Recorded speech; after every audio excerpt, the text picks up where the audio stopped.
Welcome to USA Football's Coach and Coordinator Podcast, where top football coaches from around the country share their stories, philosophies, concepts, and strategies to help you get better on and off the field.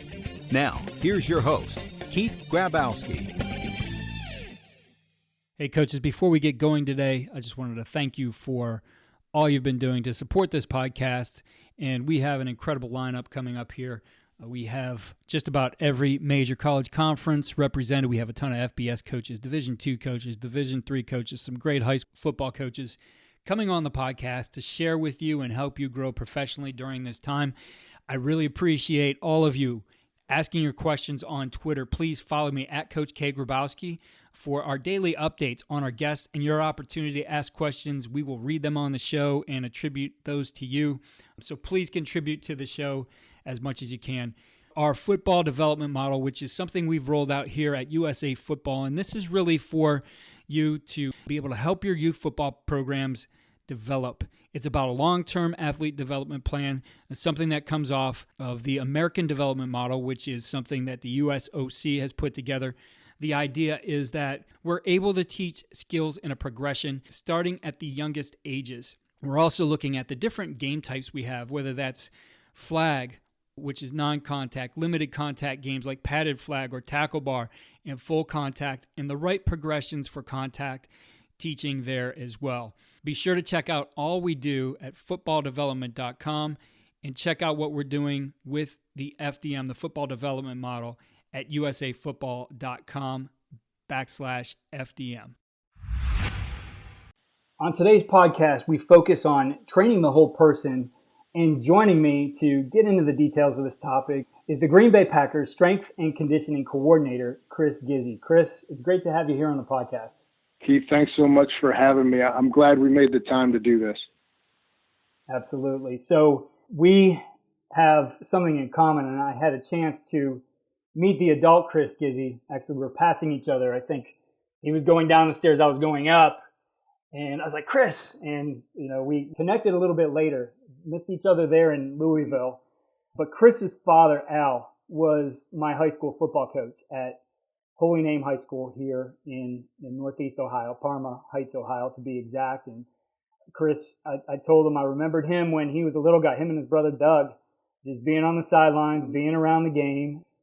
Chris had a great career here at Cleveland St. Ignatius. We've had Chuck Kyle and Nick Restifo on the podcast here before. And Chris also, we can't give a visual, but I would say there's very few things that I could describe that'll be something you definitely remember and can picture, because it was iconic. After 9/11, the first game after that, a couple weeks later, and Chris was playing linebacker at Green Bay, comes running out of the tunnel with that American flag, and I think everybody who's been around the game can remember and knows exactly that picture. And Chris, that's something, just thinking of that and remember seeing that as it happened and what was going on in the country at the time, I think gave everybody chills.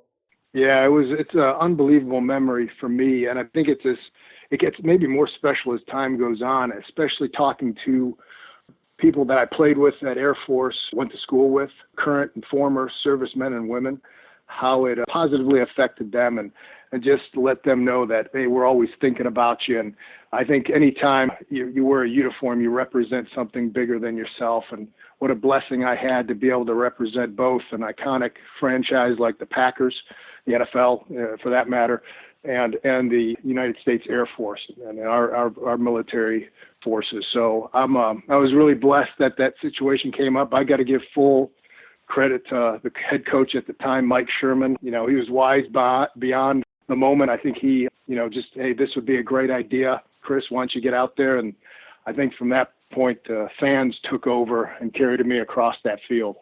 And I'll never forget it. Well, living in Northeast Ohio here, and, I know some guys who played on the teams that you played on at St. Ignatius. You won 2 state championships there in 91 and 92. But having known your dad and remembering you from when you were a little guy, you were somebody that I followed, reading about you in the Cleveland Plain Dealer and going to some of the Ignatius games. It was always neat to see you play the game, because you weren't necessarily that prototypical NFL linebacker type, but you were a kid you could see you really understood the game and you worked. And I think that's something you really became known for throughout your career in high school, in college, and even into the NFL, was that you were just somebody who really understood the game, knew the game inside and out, obviously being the son of a coach, but also your work ethic is outstanding, probably second to none in those places that you've been. Oh, thank you for saying that. I that's a credit to all the men and women that I had a chance to be coached by, taught in school. Again, you have a great chance with a father who's a coach, and I'm glad I got his blood coursing through my veins, and he gave me a lot of drive just by being his son. And then he let those lessons develop. He never forced sports. He did emphasize, hey, when your football helmet's on, you're playing football and you're dialed in. When it's time for school, you're dialed into that. And when it's time to be with your friends, it's time to give to your community. You gotta be where your feet are, as kind of the saying goes. I think that's the message that you get that was at Holy Name. That was the message that got taught there at Ignatius. That's what the Air Force Academy teaches, and excellence all you do. So I think I was fortunate that I had contact with a lot of great places that reinforced that message and let me know, like, this is the way to operate. And I've been being rewarded for operating that way. So I think it's a standard I know we all hold ourselves as coaches to, and it's something we try to pay it forward to the next generation. We could tell a lot of Al Gizzi stories here, but we'll leave that maybe for another time. Your father coached at Cleveland St. Ignatius, I believe, prior to coming to Holy Name.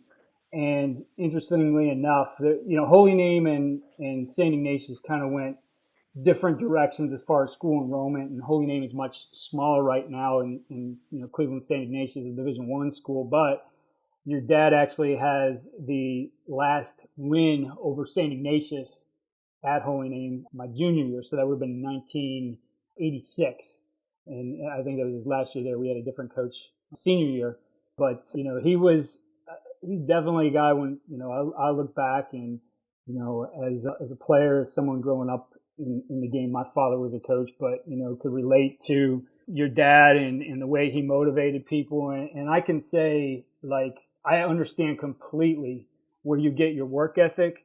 I remember being, when I was a junior, I went through that period where, I grew some my sophomore year, my junior year. I didn't grow. I was like smaller, right? And played special teams my junior year. I got in games a little bit.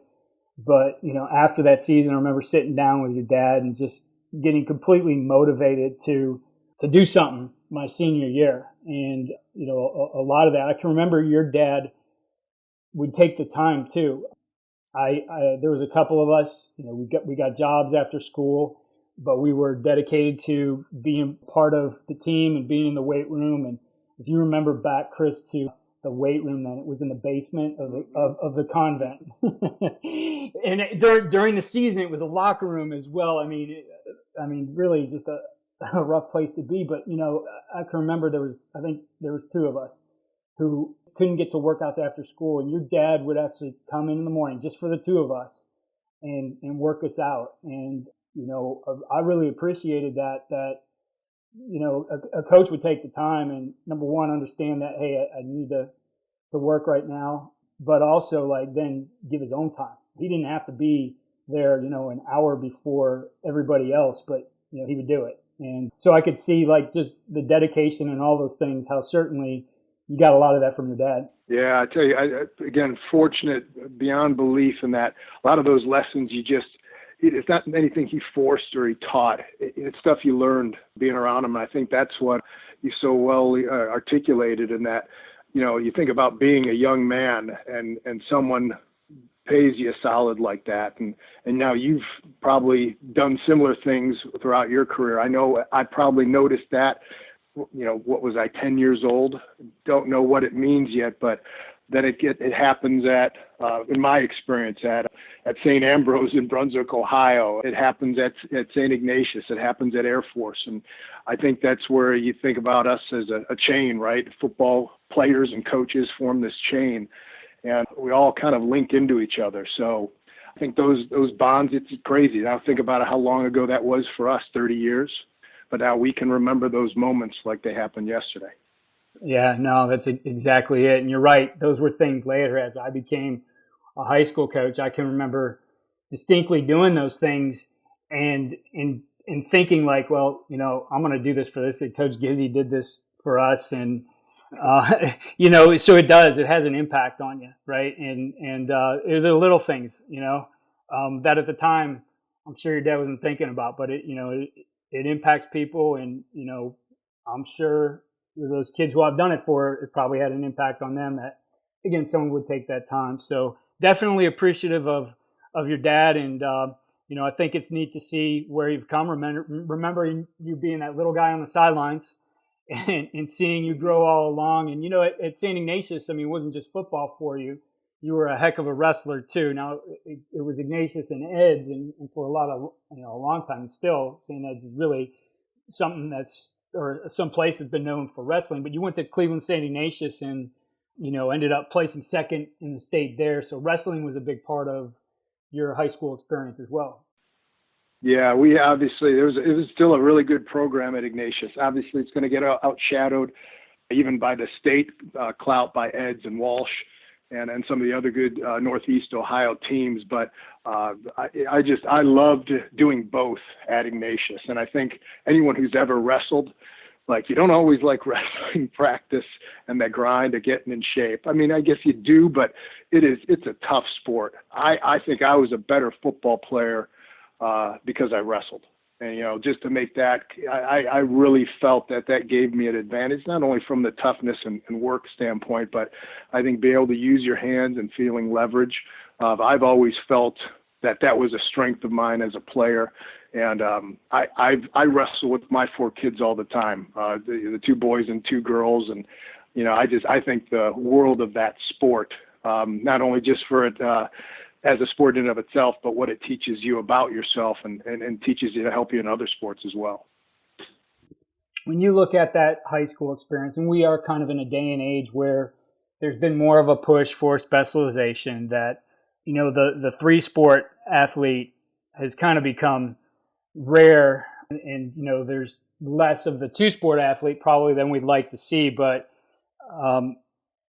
I think you're a prime example. You're somebody who is able to go and play the game at a high level. And as I said before, height-wise, a lot of people would ding you because of that, and maybe not recruit you. But you benefited from wrestling. You benefited from coaches being able to see what you could do there as well. Yeah, I would say so. And I guess playing in the NFL is always every kid who plays football dream, but it's not necessarily a reality. I think a lot of kids, you want to aspire to that, but it doesn't consume your every thought. Obviously, you're dealing with school and this. I think for me, having a wide range of challenges, both academic, spiritual challenges, athletic challenges, I think that's probably the thing to cultivate as much as anything. And that a kid might just like and play one sport, but are you training around that sport, or are you just competing all the time? I think we could have a healthy debate about the fact that teaching kids to train, even if it's just in one sport, there's benefit to that. I'd have my preference. I'd love to see, play as many sports as you can. And at some schools, that's a little easier task because you have a chance to see the field, and schedule-wise it may work. Other schools, that becomes a little bit different challenge. But I think when it comes down to it, getting the right dosage of healthy competition, the drive and the will to win, that's important. That's important lessons to teach grade school and high school, and allow that brush to kind of flow as the athlete matures, but also teaching kids how to train, how to prepare for something when the satisfaction of the competition or the game or maybe the more fun stuff is a little ways off. Like I said, wrestling is as much physically what you're doing as when you're in a grind and having to wrestle in the morning, you wrestle in the afternoon, losing and keeping your weight down, controlling what you're eating. There's a lot of things that you learn knowing that the match isn't for another 2 weeks, 3 weeks away, especially as you start a preseason for wrestling. So, just using that as an example, I think whether it was wrestling or if I got into track and field, hopefully I would have learned the same thing and the benefits of preparation. Chris, in looking back on this, was there ever a doubt in your mind what you were going to do with your career? Or I guess, how did this desire for you to get into coaching, and especially in the strength and conditioning side of things, how did that come about? That's a really good question, because I think when it's over for you as a player, and that could be whether it's high school, college, or definitely in the pros, it's your job, and now you're like, well, now you got to get a real job, and you start thinking about things that you gravitate towards. And I always knew I loved the game, and I actually had a great opportunity under Coach DeBerry when I was serving my active duty commitment. I didn't have the eyes to fly. So the academy kept me around for some of my commitment, and I served as a recruiter. I worked as an assistant coach, public relations. So they kept me busy, but it was a chance to kind of see what the X's and O's life was like. I can say I'd been a part of a team.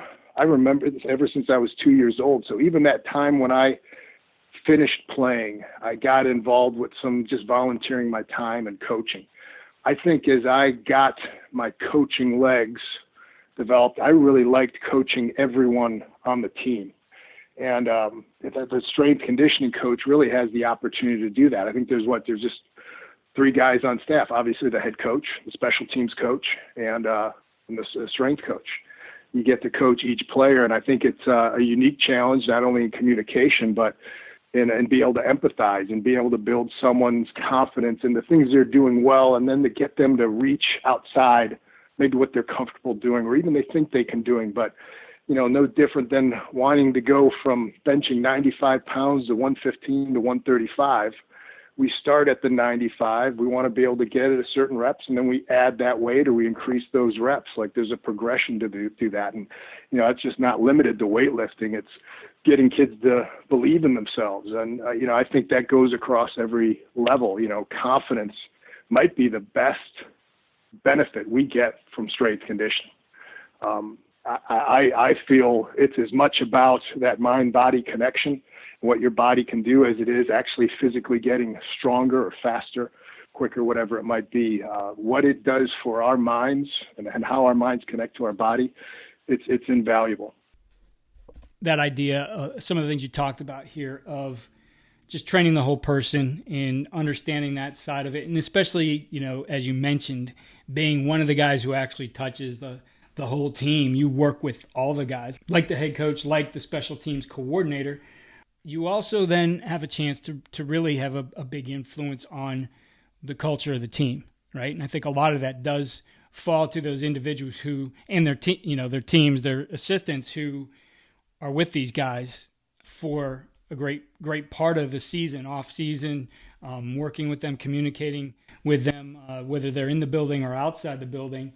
For you, how do you help integrate and build that culture for the team? Well, I'd say the best thing about it is we communicate with it about it to each other all the time. And, everyone has specific demands of their job. And you really feel the X's and O's coaches, the amount that they have to teach scheme and everything that goes into the subtleties and the detail that demands.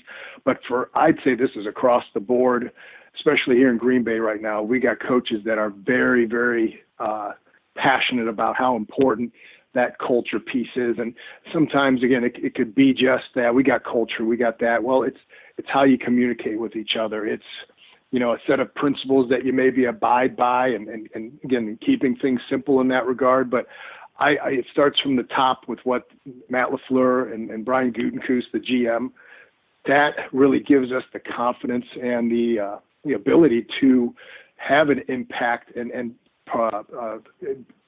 position ourselves to give a little bit to that culture. And I think it's how we treat the players. I think we put the players at the center, not to mean that we're here like, this isn't a daycare or a pamper or a boutique health club service. It's a football team, and we're doing this together. But in the end, we want to give the player the best opportunity for them to be exceptional on that field and to work with their fellow teammates. So, when we put the player at the center of this thing, it's, we're not going to squeeze it and put water in your mouth here in Green Bay. We're going to hand you the bottle because you take ownership in how you drink. And, we want to make sure that guys feel pride and that they are a master of their own domain. They're a leader in their own personal endeavor to be a professional football player. Giving guys the chance to consult others and then bring that together so they get the best programming and the best workout for themselves. Like, we encourage guys to find other avenues so they can get better and find those weak links in their games, as well as make those things stronger for themselves. So, I think that's an important part here is we don't ever want to cater or pamper players, especially in an NFL locker room. I think we want to make sure that they feel like, hey, we're engaged. We have a vested interest in achieving the same goal, and everyone's in on it. And I think that's a powerful bond between player and coach, because we know physically what the players put on the line is the utmost. They're putting their bodies out there. They're physically training themselves. It's a stressful job, but it's a satisfying job. Everyone who's come into this thing wants to do it. They're eager to do it. And we honor and respect that, just like the player honors and respects the coach's commitment to helping them to achieving what we collectively set as the team goal. I think that's a powerful thing. And I think we do that well in Green Bay, and we want to do it better. And I'm fortunate to be a part of an organization like that. Before we got going, you were talking about, your approach to this and how you don't view this as just you're building the athletic ability or you're, making this guy just stronger, that you look at this and approach it that it is training the whole person, which I think is important, whatever level you're at. I think this certainly applies to the high school strength and conditioning coach or the coaches who run that in the off season, that also, we mentioned culture here just a second ago, but it also builds into the culture of what you're doing when you take an approach that you are training the whole person. Yeah. You know what? Here's a good story. When I first started out kind of in the private sector, you work with sports athletes, you work with businessmen and women. You have the opportunity every now and then to work with first responders, law enforcement. And I had a great experience, and this is what kind of fortified it for me. What you're talking about is training the whole person and helping out this police academy as well as this law department. Had a good friend there. We exchanged some ideas. It's like, hey, come in, see what you can offer here. Gave some presentations, started working with the various departments, their jump team, their SWAT, even their beat cops, their bike units. So some of the more physically demanded, but also just this is just general police work.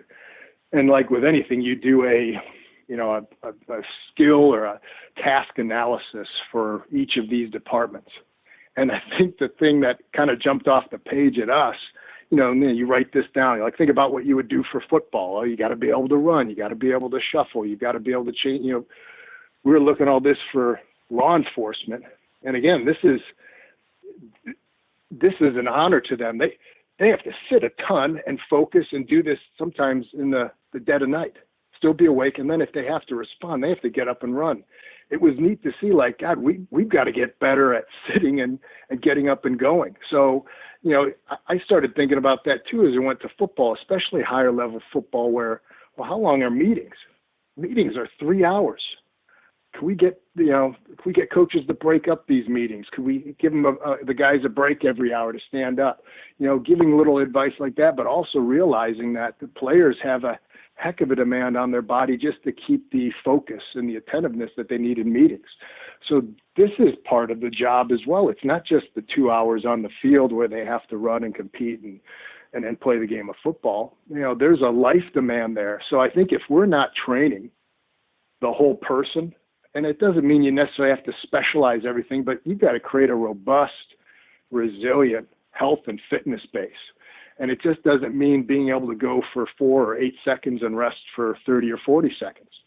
Like, practice and the game gets you in shape for that. We've got to build up some of the other ways in which the body uses energy, the way the body becomes efficient.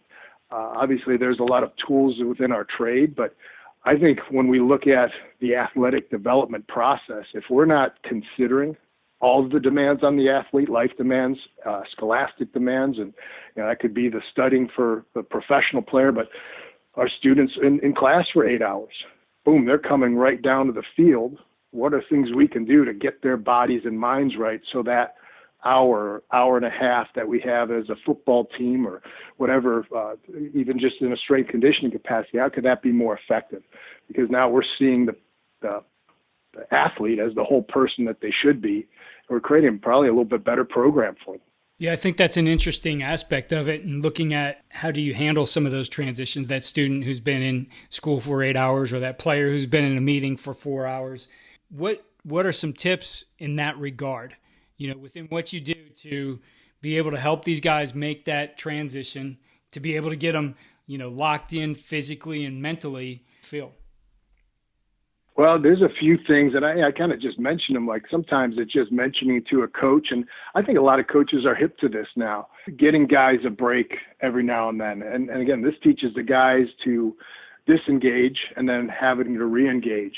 Sometimes with that re-engagement, getting something where hands are on some competitive element, whether that be, a lot of teams will have a free throw basket, even if it is a Nerf basket, to just get the guys to re-engage physically. The body and the mind will follow, and vice versa too. So I think finding ways to keep things engaging, because again, the game of football, you learn it most and best by playing the game. Well, we've got all these other various layers to that, and some of them are sitting in meetings and watching film. How can that be the most engaging that it can be? Well, sometimes it's those short snippets of that. Sometimes it's blanketed with some stuff that's about getting up and moving. I know the value of a walkthrough, and I think more and more teams are utilizing that. So I'm not telling anyone anything they don't know already, but I think that's responsibility of the strength conditioning coach to embrace all of that stuff and have ideas that here's how things can flow. Because I would say the putting together a schedule for each and every day to create rhythm for the team may be more important than the programming in and of itself. And I know in most teams, it's a full job of coordinators, the head coach, obviously, and a lot of people with a lot of experience in that to make an effective schedule for the team to follow. It shouldn't be something just glanced over and, well, we did this so many years ago, or I've always done it this way. I've never really looked at the schedule. It's probably worth sitting down and assessing some things to that nature to see how effective that day could be, even if it is just a 2 or 3 hour day for the high school athlete. Now the coaches are bracketing and working well beyond that, but it might then give them a chance to take a deep breath and seeing how efficient they are in the time they're spending with all their other duties, along with what they're doing with the players. Going into your second year with Coach LaFleur now, how much is he relying on you to be able to give some input into that process of what that overall schedule looks like? I think we're in a great spot in how we work together. Just speaking personally between Matt and I, but I think too, this is from a whole team standpoint, the demand for communication and the ability to feel like your voice is heard. We want to hear what you have to say. I think this has been a good move by Coach, and he welcomes that from everyone. Now, I think having the situational awareness, knowing when that's appropriate and when that's executed, Matt's created a great environment and great timing for things like that. But I think we value each other and our roles.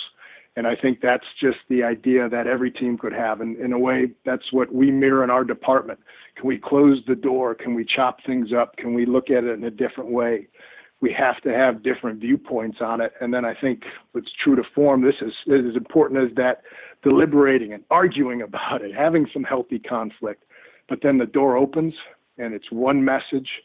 Everyone's committed to it. And that takes being a pro. And I think we all have moments where like, God, I really feel strongly about this. But I tell you what, the best thing for the team is like, hey, we have got to go with this message. We've got to go because this is what the head coach says and we're marching with it. And I think that's what we felt so much confidence in is when that door opens, boom, our guns are blazing and the players know it. We believe in what's said and we want it to work because I think if we're all pulling in the same way, it doesn't have to be perfect, but we have to do it together. We got a chance.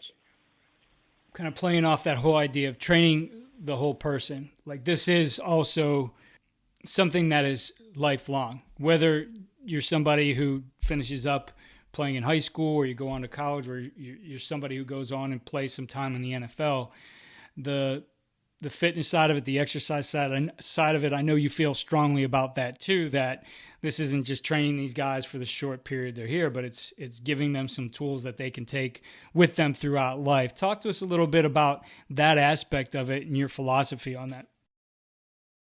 Well, when players have a chance to give input and engage and we communicate with them in that regard, I don't necessarily think like you're educating, but you want guys to feel comfortable feeling it and being in their own skin with it. There's a confidence that comes with that. Whether they want to go deeper and learn more, there are some guys that go that route. They get very cerebral with it, and that could be a good thing. It's also very good, and it's important that they can disconnect and just be an athlete and have fun and let it go. The last thing you want to think is you're overanalyzing your running mechanics, or different than we've all seen it. Someone we use the golfer for an example. You keep fiddling with your technique. You're just not swinging and letting it rip. So, I think that can happen too.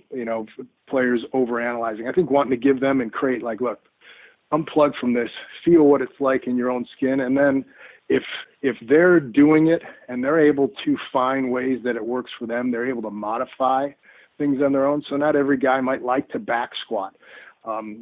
But there's going to be an exercise they can do that's going to tax their body, and then the legs, their core, their various systems of their body, just like that exercise can do. So they feel they're still engaged with the team, they're still giving effort, they're sweating in the space. And now that athlete, there's that buy-in that comes with that. Look, there's a way I can do this, even if I'm injured. Like, I think there's no bigger tribute to a guy that, after a game and the shoulder's sore, he comes right in and he gets to work. Or, you get a finger that just isn't working the way you need it to grab a bar.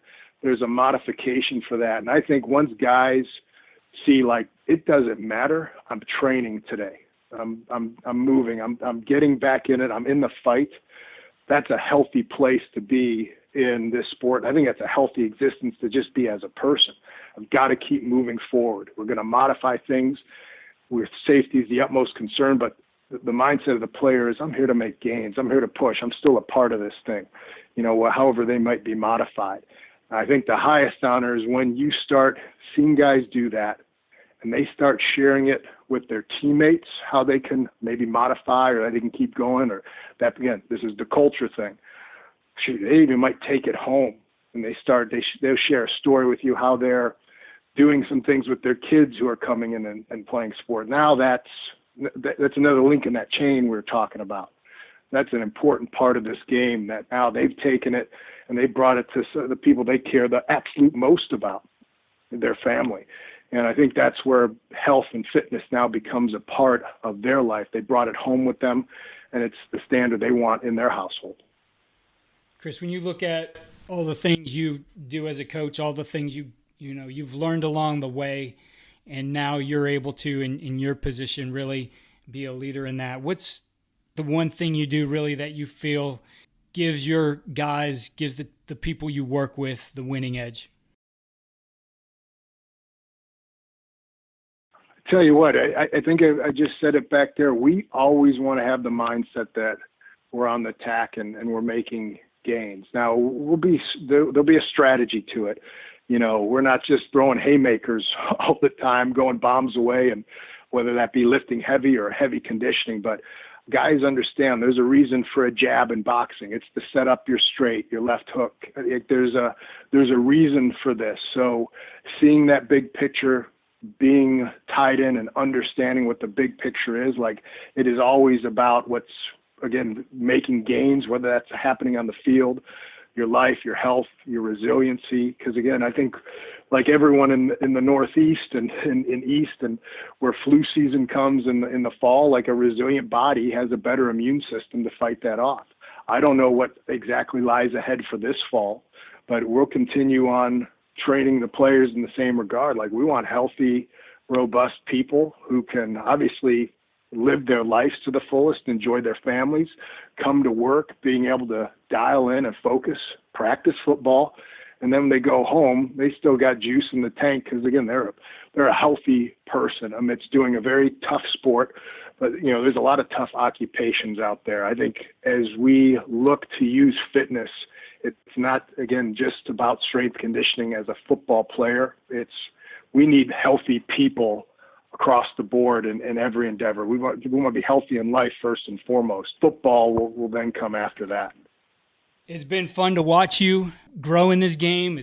I know you got a lot of fans in Northeast Ohio now who are excited about the position you have with the Green Bay Packers, so it's going to be fun to watch your part of that as well. And I really appreciate you taking time and joining me here on the podcast. Keith, thanks so much. Thanks for all you guys are doing at USA Football. It is making a difference. I know everyone in the NFL is supporting that mission, as well as we love chances to be able to converse about it. Like, we could talk football all day long and maybe share an Al Gizzi story or two, but on another call, I'd love to come back on any time and talk just about anything, man. This was a blast. I appreciate it. Absolutely. Well, we'll take you up on that, Chris, and good luck here to you and the Green Bay Packers in 2020. Thank you, sir. Coaches, again, I want to remind you of what we're doing with the football development model. Please push this down to your youth coaches. I think this is a great way for you to get some organization and structure beyond what you've already done. Check it out, all of our program development for youth football at fdm.usafootball.com. Again, check out our systems for blocking, tackling, and defeating blocks at footballdevelopment.com. If you register with your email, you get your choice of 3 free videos. There's some great things in there. I think things that as you get going again, you can get into the summer and maybe make up on some things that you might have lost if you had a spring ball, if you had time here in the spring to work on football. Some great drills for all those phases of contact. If you're enjoying the podcast, please have it over to iTunes or your platform and give us a 5-star rate. If you have a minute, write a review. We really appreciate it, and we will read your review on our highlight show that we do at the end of the week. Thanks for listening to USA Football's Coach and Coordinator Podcast. For more resources, visit the Coach Performance Center at usafootball.com.